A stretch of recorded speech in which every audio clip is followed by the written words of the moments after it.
Okay, so we've been looking through, we're reading through the Psalms, starting at Psalm 1. We recognize that we're dealing with poetry, that we need to think about the parallelism, the imagery, the terse language, in other words, short, not telling us any more than we have to. We talked about the superscriptions, we encounter those. And then, if we continue just reading and paying attention to what are we reading, by the time we get to Psalm 3, we have a very different feel than Psalm 2. So Psalm 2, why do the nations rage? Ending with, blessed are all who take refuge in him, this king. But Psalm 3, especially after a psalm that talks about the king being set on Zion, God's holy hill, and the Lord laughing at the opposition of the nations, Psalm 3 then begins with, "O Lord, how many are my foes?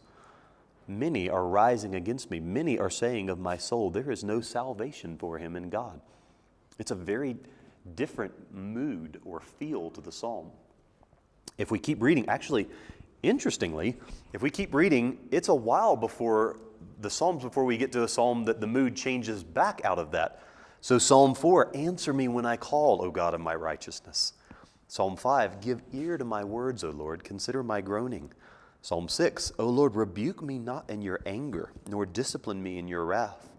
Psalm 7, O my Lord my God, in you do I take refuge. Save me from all my pursuers and deliver me. And then Psalm 8, the mood changes again. O Lord, our Lord, how majestic is your name in all the earth. You notice how each of those, and I'm just reading the opening of the psalm, but there's a different feel to it. Psalm 2 feels different than Psalm 3. Psalm 3 feels different than Psalm 8. Psalm 8 is celebratory. It's praising. O Lord, our Lord, how majestic is your name in all the earth. Psalm 6 especially, of those ones that we read, Psalm 6 sounds desperate. O Lord, rebuke me not in your anger, nor discipline me in your wrath. Be gracious to me, O Lord, for I am languishing. Heal me, O Lord, for my bones are troubled. That's very different than, O Lord, our Lord, how majestic is your name in all the earth. So what are we dealing with is we have these different kinds of psalms, places where the mood is very different.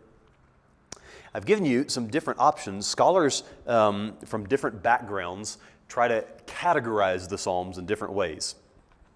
And I think at least some of these will say, I think have maybe gone a little bit too far in trying to provide categories. One of the Old Testament introductions that I've used, I think I may have seen it back there, Dillard and Longman, it's a standard introduction. They give a basic threefold division. They say there are hymns of praise, there are laments, and there are thanksgiving psalms. But interestingly, one of the scholars who wrote that book, a guy named Trimper Longman, when he wrote his own book on how to read the Psalms, he gives 7 categories for different kinds of psalms. He says hymns, laments, thanksgiving psalms, psalms of remembrance, psalms of confidence, wisdom psalms, and kingship psalms. He's trying to provide categories. So he would say probably Psalm 2 is a kingship psalm, whereas Psalm 1 is a wisdom psalm because it contrasts the wicked and the righteous in a way that Proverbs itself does, the kind of wisdom language.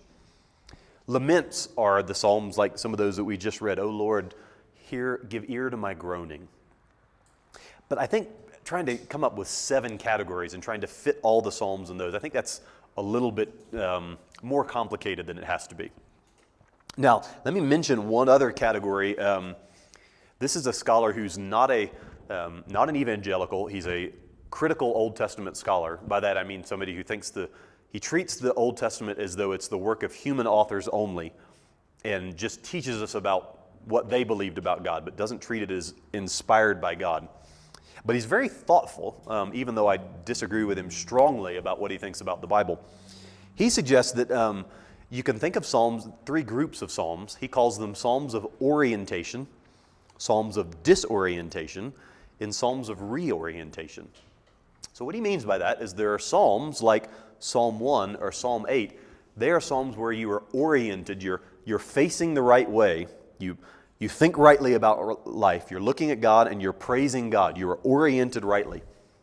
Then there are other psalms that you enter when you are disoriented. Like when Josh walked me around last night to show me the city, and we went bunches of different places. He asked me at one point, do you know where you are? I said, I have no idea where I am. We've wandered around turned down so many blocks. If you asked If Josh turned around and said, I'm going somewhere else, find your way home, you still wouldn't find me.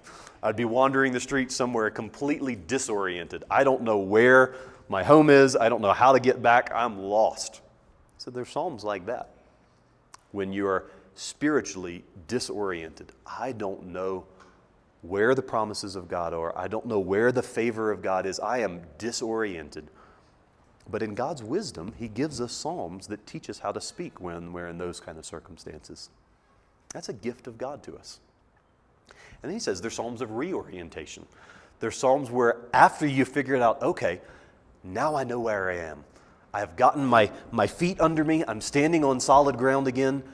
Now I can give thanks to the Lord for delivering me and bringing me out of that experience where I was disoriented. That's not a bad way of thinking about how the Psalms work in our life.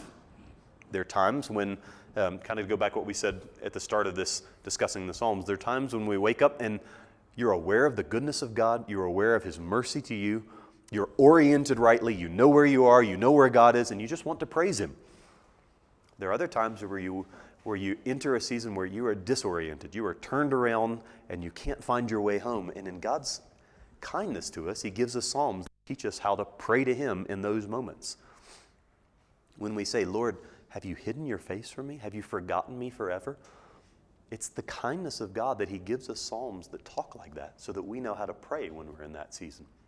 And then there's psalms where you come out of that and you can say, I can look back and see how confused and lost I was, and the Lord has brought me out, and now I'm going to give thanks for his deliverance to me. I think that's a helpful way of thinking about them. I'm going to suggest that probably the simplest way to boil that down and not have to remember, if you can remember that picture of being lost, being found, or starting out before you're lost. Oriented is when I know where north is, I know where south is, I've got the map, I know where everything is. There's psalms for that. There's psalms for when I'm completely confused. And there's psalms for when I found my way again and I can give thanks. That's a helpful mental picture. But I think the basic division of praises, laments, and thanksgivings is probably a simple enough way to think about those distinctions. So a thanksgiving psalm is a psalm usually that uses the language of giving thanks to the Lord. And it's for a specific usually for a specific deliverance, an act of the Lord, a prayer that is answered, something he has done. The praise psalms, the difference between those two, the praise psalm is simply praising God for who he is. Psalm 8 is a good example. O Lord, our Lord, how majestic is your name in all the earth. You read through that and David's not recounting a particular instance where God answered a prayer or delivered him. He's just celebrating God is this kind of God and he is worthy of our praise. Thanksgiving psalms are a little bit different. That's where we're giving thanks for something specific that's happened. And then the laments are the psalms where we're crying out in anguish, in suffering, in confusion, and speaking to God. Does that make sense? So what I want you the takeaway from that, you don't have to remember all the categories, though I think those three, it's not hard to remember. When a psalm says give thanks, it's a thanksgiving psalm. When it says I praise you, O my Lord, it is a praise psalm. And usually when it sounds like it's in anguish, it's a lament, when it's crying out. But what I want you to think about, though, is as you come to a psalm, pay attention to that, to the mood. What is the atmosphere, if you will, of the psalm? As you enter this psalm, is he happy? Is he giving thanks? Is he celebrating? Or is he weeping? Is he groaning? Pay attention to that, because that's part of the message of that psalm. That's going to tell you what kind of psalm it is, but more important than just being able to check the box and say, okay, I'm reading a lament. You know what this psalm is meant to do for us. So I'll just give you a personal example. One of the reasons why I think it's God's kindness that we have this gift of all these different kinds of psalms. Short answer, why does God do that? Because the Christian life is like that. You're going to go through seasons where you need the different kinds of language. So in the last year, my family has experienced blessing and some answered prayers. And there was a day about 2 months ago, I was walking out in the woods, because we live up in the woods somewhere. I was walking out and I just, Lord, you have been so kind to me. and began to pray and sing the words of Psalm 103. Because there's a new Sovereign Grace psalm written from Psalm 103, and I started saying that, "Bless the Lord, O my soul," and then I just started singing it because I thought, I am aware right now of God's goodness to me, and I know I don't deserve it. I can call to mind the sins by which God could have cast me to hell, and He has not counted those sins against me. He's not treated me as they deserve. I see His goodness, and I want to praise Him for it.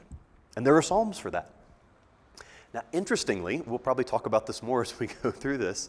When I started writing the lectures on the Psalms, I thought, I am having so much fun studying this section of Scripture. I told several church members, I'm just having a blast. This is so much fun. Then I got to the book of Job, which I love.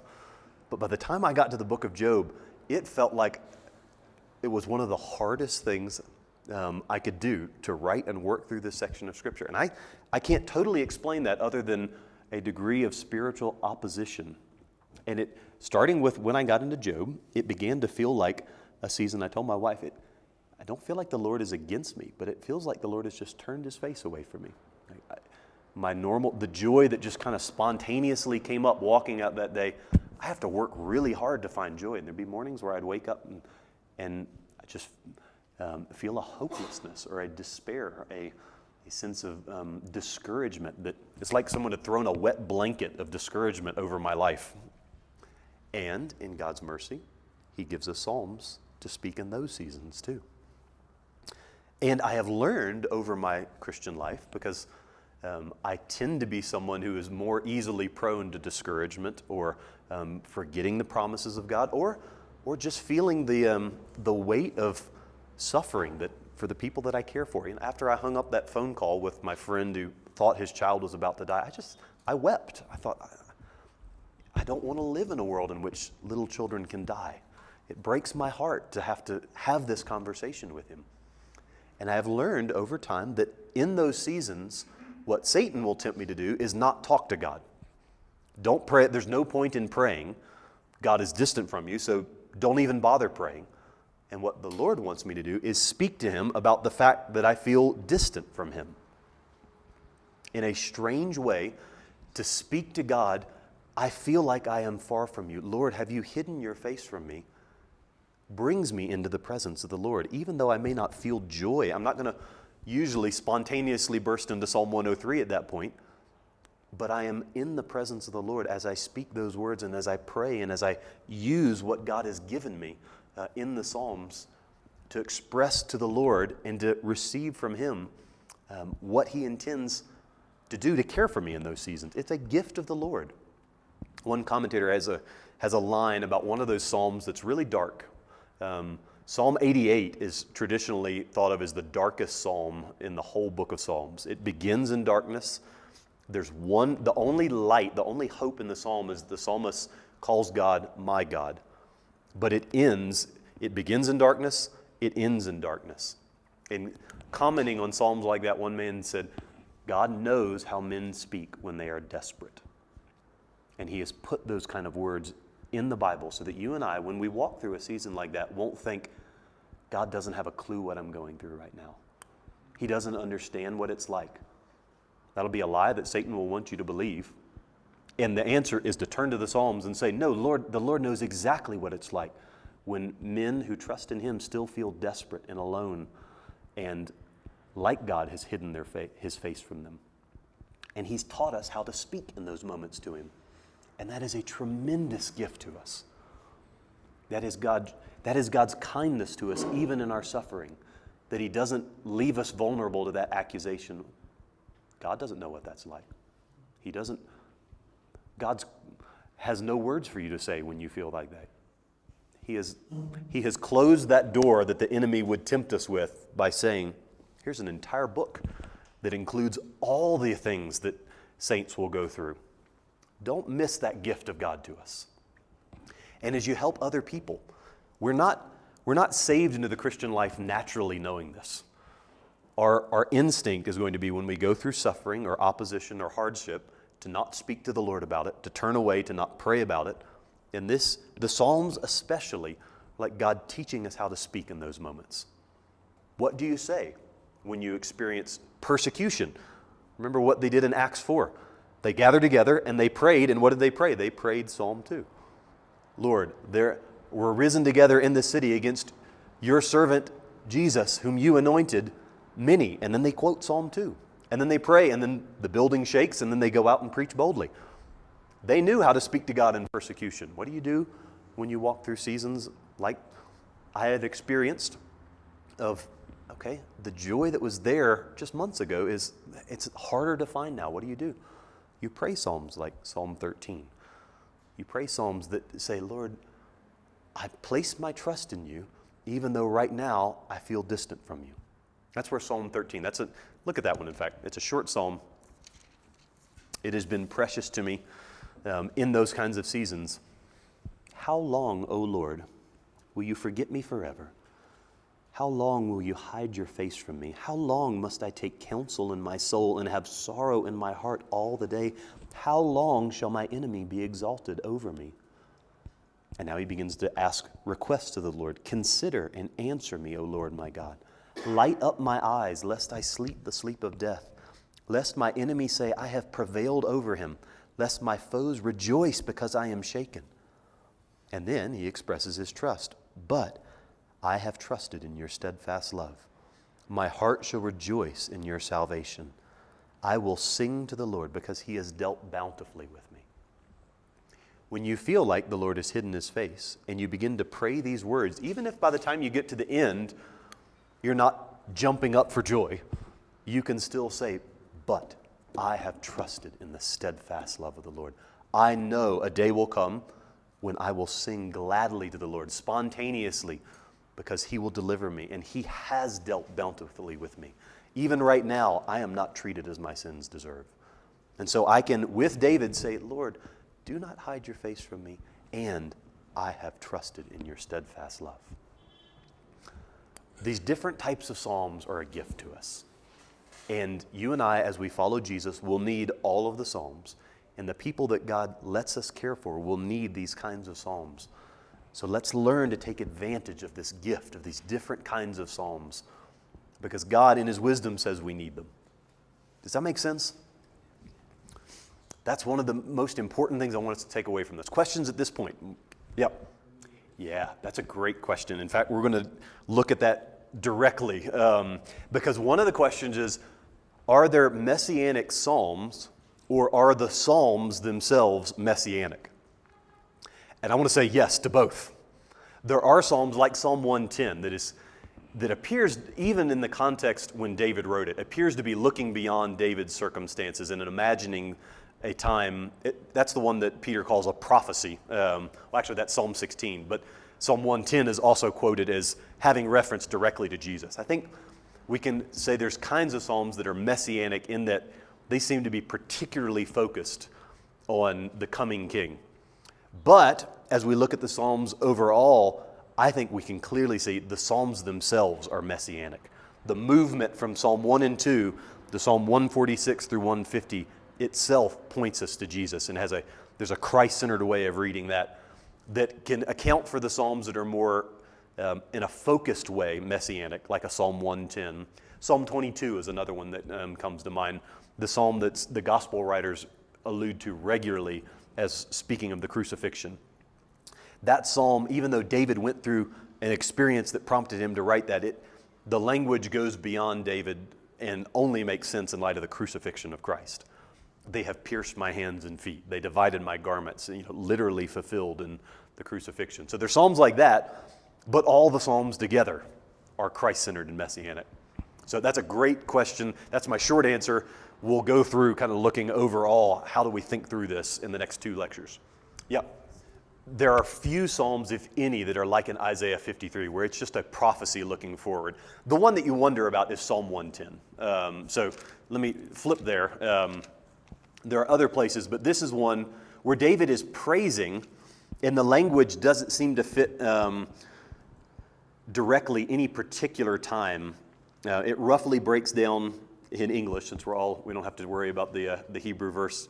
It's verses 1 through 4 in the English and verses 5 through 7. The Lord says to my Lord, sit at my right hand until I make your enemies your footstool. The Lord sends forth from Zion your mighty scepter, ruled in the midst of your enemies. Your people will offer themselves freely on the day of your power in holy garments. From the womb of the morning, the dew of your youth will be yours. The Lord has sworn and will not change his mind. You are a priest forever after the order of Melchizedek. And I won't go on. The last section seems to speak of a universal judgment of the Lord. The enemies of this king are all defeated. He rules over them all. So it could be that David is expressing, in a moment when he is established on the throne and God has given him rest from his enemies all around, that he is universalizing that and imagining, because he has the promise of 2 Samuel 7, in speaking in language that goes beyond his circumstances. But it comes close to a prophecy. It's not fulfilled literally in the reign of David. But most of the cases, it is a case, like to take an example of Psalm 22, it's a double fulfillment. There really was an experience that prompted David to say, my God, why have you forsaken me? Why are you so far from saving me from the words of my groaning? He really went through suffering. In an experience, we're not told in that psalm any historical details other than he has enemies who taunt him, who pierce him, who treat him as despise him and scorn him. So because we believe that David himself walked through circumstances and wrote this psalm, it's not a prophecy. He's not writing it. He's using I language throughout. I am poured out. I am groaning. I am scorned. I am despised. It has a double fulfillment that in his life he walked through something of that and fulfilled in a literal way, in a way that only the crucifixion could fully reveal in the ministry of Christ. And we want to say that double fulfillment because we want to do justice to the fact that David was an anointed king of God who sets the pattern for the king to come. He's setting the pattern, but Jesus' experience will go beyond what David experiences. But David does have to walk through suffering as the anointed king who is then established by God and given rest from his enemies. He has to walk that path to set the pattern that Christ will walk in fullness and in a degree that David could never imagine. Yeah, that's a good question, and I don't have an answer, and I'm not aware of a good answer. That's one of the details in the psalm that makes it seem almost more like a prophecy. There are some ways that the Davidic king does function as a priest, but this clear distinction between a priest of a different order doesn't really make full sense in the Old Testament context. If we just had the Old Testament alone, we'd be left scratching our head thinking, what exactly does that mean? So that's the detail that combined with verse 1, the Lord says to my Lord, someone who is a Lord of David, who the Lord Yahweh speaks to and says, sit at my right hand. Those two details, even in an Old Testament context, seem to be more of a prophecy than something fulfilled in David's line. Because we have no reference of David functioning as a priest offering sacrifices, in the way that the priesthood is described in the book of Hebrews. So whatever is meant by that particular phrase, it doesn't make complete sense without the New Testament revelation. And it's that kind of thing that makes people wonder, is Psalm 110 just a prophecy? I don't think we have to answer that completely, because we can imagine how we would interpret that if we didn't have the Gospels and all of the New Testament, but it's only imagining. We do have Hebrews 7, a whole chapter describing the priest Melchizedek and how he points to the great high priest that we have. So I don't think we have to decide what exactly did David know. God didn't think we needed to know fully what David had in mind as he wrote this, but we know it points to Jesus and only makes sense in light of his coming. I'm not aware of another psalm that, like that, seems to almost have no historical context and just be pointing forward. Most other psalms, you can find some connection with historical events. This one it's like it's closest to a prophecy that we'll encounter in the book of Psalms, probably the best way to say it. All right, let's do, we've got 15 minutes. Let's just set up where we're going to go next. Is talking about, so we've kind of covered some basic principles for how to think about reading individual psalms. Pay attention to the mood. Think about the kind of psalm it is. Poetry. Look at the parallelism. Think about the imagery. What's meant by the imagery. What we're going to think about now is, okay, what is the book of Psalms doing in Scripture? Is it just a collection, at some point someone said, there's some really great Psalms that have been written over the last 400 years. Let's just put them all in one spot. Or is there intentional movement? Is there a reason why it's 150 Psalms and this is the completed message that this book adds to the Old Testament? And I want us to say that absolutely, there's a meaning to the book as a whole that points us to Jesus, which is where we're going to go. But I want to kind of set us up for that discussion by talking about different ways. This is the section on page 7, talks about how to read the Psalms as a whole. A scholar named Bruce Waltke classifies different schools within Psalm studies.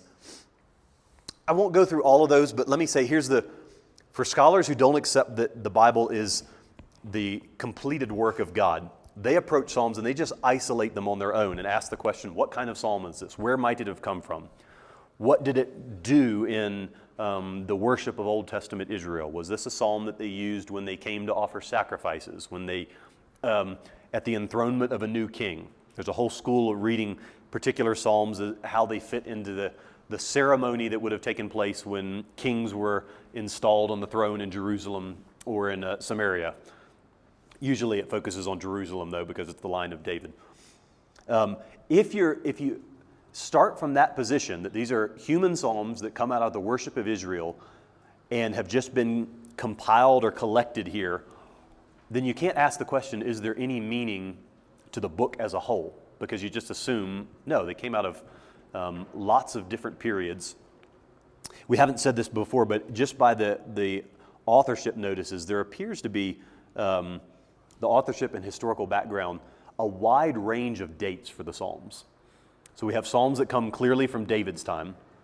Then we have a psalm like Psalm 137 that speaks of the waters of Babylon. It's an exile psalm. When the people were taken into exile, how can we sing the praises of Israel and Judah by the waters of Babylon? So that psalm is clearly written much later, after the exile into Babylon in 586.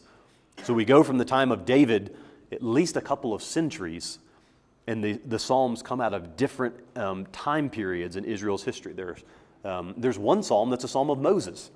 Psalm 90 goes all the way back, and it's written by Moses. So we clearly have a book that's been compiled over centuries of history. But because we're going to stand on the providence of God behind that process, in God's inspired work in not only the individual psalms, but the way the psalms are put together as we have them, we're going to say there's a meaning to the psalms as a whole that we can seek even as we read individual psalms and find their meaning. And I think that'll make more sense as we walk through it. But what I want you to take away is, because of what we believe about the Bible, we're in a place where we can say, yes, we're going to look for meaning to the psalms, how they're edited together. So at some point, what had to happen is someone had to compile all the psalms into the form we have them now. God hasn't told us who did that. If you read the Old Testament and want to come up with a likely character, I think Ezra is probably the most likely biblical character. Because Ezra, when you read the book of Ezra and Nehemiah, he is a scribe who has given himself to study the law of the Lord, to teach the people, and he comes after the exile and helps reestablish the worship of the people of God at the new rebuilt temple. If there's a figure that the Old Testament sort of gives clues to say, okay, who's the person who helped put the Old Testament, especially the Psalms, but other books, in the final form that they would then be passed on until the time of Jesus? Ezra is my best guess. But God hasn't, in God's wisdom, he said we don't need to know that because he didn't tell us that. So we're making guesses, and we will never know for certain. But we do have a book that contains one psalm from Moses, many psalms from David, several psalms from Solomon, psalms from the sons of Korah, psalms from unnamed figures. Ethan, the Ezrite, I think is the... then there are a couple of other psalms that are written by people we really know nothing about. And then psalms that have no author given to them, and psalms that are all compiled into one. So what we want to explore now is there any way that the meaning of the psalms together points us to Jesus? Is there a movement as we read from Psalm 1 to 150? Is there a movement to this book as a whole? Now, does that make sense? You understand what we're after there? I think there is clearly a structure and meaning to the Psalms as a whole. And I have three things there that we're going to look at. And we'll just set this up and then pause for questions, make sure, because I don't want to jump into this before lunch. There are three things that I want us to look at that I think help us understand the message of the Psalms as a whole. There's the 5-book division of the Psalms. You guys aware of the books within the Psalms? So English Bibles usually mark this. So the first place we'll encounter is back there, those Psalms 42, 43. My Bible has something like this. Book 2, written in all caps. There are 5 books that are broken up like that. They're marked off by a doxology, a praise at the end. So Psalm 41 ends after verse 12, which kind of finishes the psalm itself. Then there is, "Blessed be the Lord, the God of Israel, from everlasting to everlasting. Amen and amen." That's called a doxology, a praise. There are those kind of doxologies at the end of each of these 5 books. Now, it's just a guess, but some have speculated that the 5 books parallels the 5 books of Moses, the Torah, the foundational documents of the Old Testament. Why is it broken into 5? Well, that's at least one plausible guess. These 5 books in some way are parallel to or balance the 5 books that start the Hebrew Bible. I have a table there. You can probably see, if we're on page 9, a table showing the divisions. We'll talk about that after lunch. But I think that 5-book division itself points to some intentional structuring in the way we move from Psalm 1 to 150. Another reason that I think we can look for meaning in the Psalms as a whole is the progression of the Davidic Psalms in the role of a messianic hope. We'll spend a long time looking at that, but what I mean by that is the Psalms that say a Psalm of David aren't just scattered randomly throughout the Psalter. They are in collections. There's about 5 collections where the Psalms of David are all clustered together. And there's an interesting progression. I'll just say it now, and we'll look at it more after lunch. The Psalms that have historical details to them almost all occur in Book 1 and Book 2. We have no Psalms after, I think it's the end of Book 2, there are no Psalms with historical information. There are Psalms that are of David, but they don't tell us anything that helps us tie that Psalm with, say, 1st and 2nd Samuel. What that's beginning to do, we'll have to look at it more carefully, what it's beginning to do is move, even in the Psalms themselves, from David as an historical figure, the David who sins with Bathsheba, the David, Psalm 3, who's pursued by Absalom, to David as a pattern. David as the way we recognize the king who will come after David. And that's why the historical details begin to drop out. And when David is mentioned, it's just David as the pattern, the example of what the king will look like. But even in that, there are hints woven in that we're not supposed to read Psalms, even on its own terms. Psalms doesn't want you to think, oh, David is the one that I put my hope in. The flow of the Psalms teaches you to think, okay, David sets the pattern, but David is not the one the Psalms are ultimately about. And we'll look at that as we kind of look at those Davidic collections and the details, how those collections are grouped in the Psalms. It points to a hope for a Messiah, one like David, in the footsteps of David, but greater than David, which leads us directly to how the New Testament interprets the Psalms in light of Jesus' coming. And then the last detail, so these 3 things that I'm arguing make it clear that the Psalms as a whole have a message. The intentional links between the introduction and the conclusion of the Psalter. So we spent a little bit of time reading Psalm 1 and Psalm 2. It is fascinating to read Psalm 1 and Psalm 2 in light of Psalms 146 through 150, which are the end of the Psalter. There are clear links. They're subtle, but we'll have one page where I print 2 of those Psalms side by side, so we'll see they're subtle, but they're intentional links that Psalms 146 through 50 wrap up the story, if you will.